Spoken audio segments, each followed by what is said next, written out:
जोहार सम्बलपुरी समाचार के आपन को स्वागत। राज्य नवा सरकार गठन हला उतारू भिन्न भिन्न विभाग उपदेष्टा और निगम अध्यक्ष मानकु अलगाला उतारू पश्चिम ओडिशा विकास परिषद अध्यक्ष को बदला जिबार चर्चा मूल होइछे। आघर मुख्य शासन सचिव असित त्रिपाठी इ पदवीन रहिछन। गला सरकार समियाथी पहला सुभाष चौहान को पश्चिम ओडिशा विकास परिषद अध्यक्ष पदवीन नियुक्ति करा जायथिला। हेले तांकर देहांत हेबार उतारू असित त्रिपाठी इ पदवीन रहिछन। तांकर कार्यकाल आर 1.5 बछर बाकी थिबार बेले तार आघनु अध्यक्ष को बदला जाई पारे बोली चर्चा होउछे। 2024 निर्वाचन थी राज्य कांग्रेस रो हार के नेकरी दल भितरे असंतोष देखा देइछे। सारा देशे परिवर्तन रो हवा थी कांग्रेस भल करिथिला बेले ओडिशा न दल खराब प्रदर्शन करिछे। दलर मुखिया शरद पट्टनायक निजे हारी जाइथिबारनु से निजर पदवीनु इस्तीफा दौन बोली दलर वरिष्ठ नेता पंचानन कानून को दाबी करिछन। सियाड़े तार जवाब न गला 25 बछर भितरे ओडिशा न कांग्रेस के एतकी सीट नहीं मिली थाई बोली पीसीसी सभापति शरद पट्टनायक कहिछन। कलाहांडी जिल्ला न डेंगू और मलेरिया रोगींकर संख्या बढ़ुछे। गला 6 मास भितरे मलेरिया न 2049 जन आक्रांत होइतिला बेले 8 जन डेंगू रोग थी आक्रांत होइछन बोली सरकारी रिपोर्ट न कहा जाइछे। भवानीपाटना, केसिंगा, जूनागढ़ और धरमगढ़ बागिर सहरांचल न ड्रेन सफा सुतरा ठीक भावे नाई हेउथबार नु इ बेमार खेपुचे बोली जना पड़िछे। अनुगुल जिल्लार गोटे घरोई हस्पताल न भूल मोतियाबिंदु ऑपरेशन लगी 13 जन रोगी दृष्टिशक्ति हरैथिबार नु प्रशासन तरफु कार्यानुष्ठान निया जाइछे।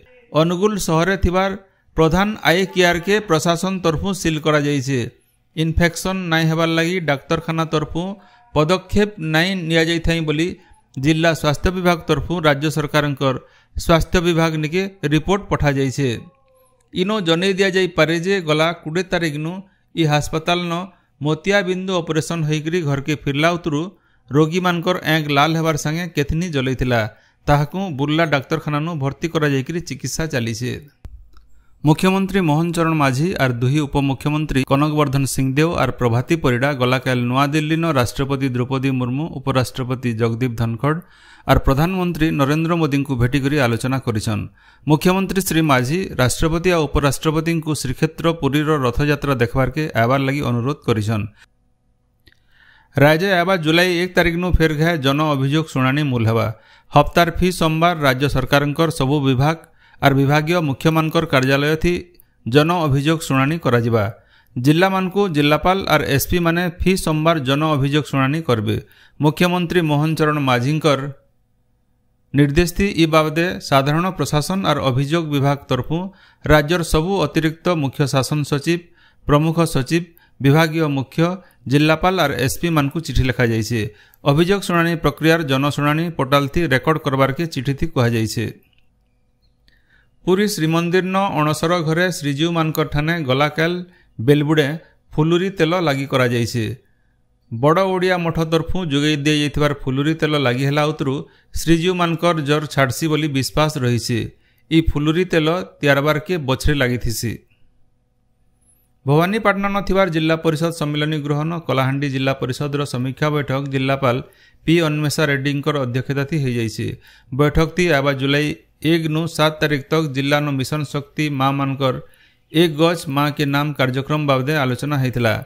सेथि जिल्लार 13टा जाकर ब्लॉक और भवानीपाटना म्युनिसिपालिटी इलाका न 20,541 स्वयं सहायक गोष्ठीर 2,19,217 जन माँ माने 8,53,013 चारा लगाबार के लक्ष्य धारित करा जाइछे।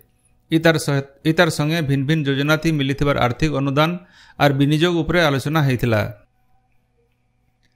बरगढ़ जिला पदमपुर कुसनापाली सरस्वती शिशु विद्या मंदिर न संकुल स्तरीय आचार्य कार्यशाला गलाकाल मूल होइछे। आबा 30 तारिख तक चलबार के थिबार कार्यशाला न 9टा शिशु मंदिर रो 132 जन गुरुजी गुरुमा भाग नैछन। सम्बलपुर रो कलम परिवार और चिपलिमार घंटी साहित्य अनुष्ठान रो मिलित आयोजन थी आबाकाल और पर दिन 2 दिन धरिकरी गंगाधर मेहर विश्वविद्यालय उपयोगिता केन्द्र न सम्बलपुरी बहीहाट आयोजित हेबा। बहीहाट थी पश्चिम ओडिशार भिन्न भिन्न प्रकाशनी संस्था संगे सम्बलपुर जिला रेडक्रॉस सोसाइटी भाग नेबे। इतार संगे भिन्न भिन्न विषय उपरे आलोचना चक्र आयोजित हेबा। विशिष्ट साहित्यिक जयदेव डनसेना को ई बछरर कलम श्री सम्मान थी सम्मानित करा जिबा बोली आयोजक अनुष्ठान तरफ गोटे सांबादिक सम्मेलन थी सूचना दिया जाइछे। सम्बलपुर शहरन जंडिस आक्रांतंकर संख्या 103 के पहुंची थिबार बेले स्थिति आयते रहिछे बोली जिल्लापाल अक्षय सुनील अग्रवाल कहिसन। सियाडे आशा और अंगनवाड़ी कर्मी माने शहरर भिन्न भिन्न पड़ाके जाइकरी लोक मानकु सचेतन करुछन।